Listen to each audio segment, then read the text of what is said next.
Lucifer wasn't responsible for leading worship. He's not just a fallen angel who was part of God's choir. He was a lawyer who was a member of God's heavenly courts. If you ask most people what Lucifer's job was before he fell, they'll probably say that he was the angel in charge of leading worship. But the thing is, he wasn't. People only speculate that he was because of one verse, Ezekiel 28 verse 13, which mentions that God prepared musical instruments for him on the day that he was created.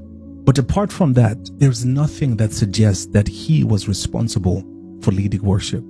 But there is something else that Lucifer was in charge of. Let me tell you what his job was.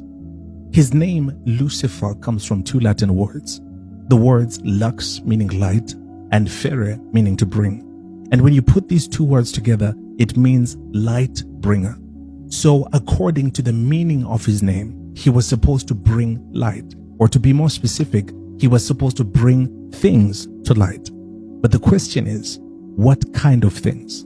Now, when you read the Bible, you'll notice that every time this character appears, he's almost always doing the same thing. In Genesis, he tempted Adam and Eve. In the book of Job, he accused Job. In the book of Zechariah, he tried Joshua, the high priest. And in the Gospels, he even tested Jesus. But you also notice that in all of these instances, it doesn't refer to him as Lucifer. He's referred to as Satan or the devil. So does that mean that his name isn't Lucifer? No. His name is Lucifer, but Satan and the devil, on the other hand, are not names. They are titles. In other words, they describe what he does. Just like when you see a pilot and you address them as captain, captain isn't their name. It's a title.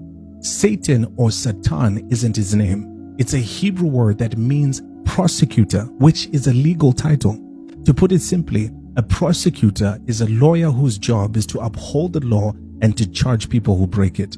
That's why the devil is skilled at building arguments against us, especially when we disobey what God said, because it was his job. Lucifer wasn't responsible for leading worship. He's not just a fallen angel who was part of God's choir. He was a lawyer who was a member of God's heavenly courts. And not just any lawyer, he was heaven's chief prosecutor.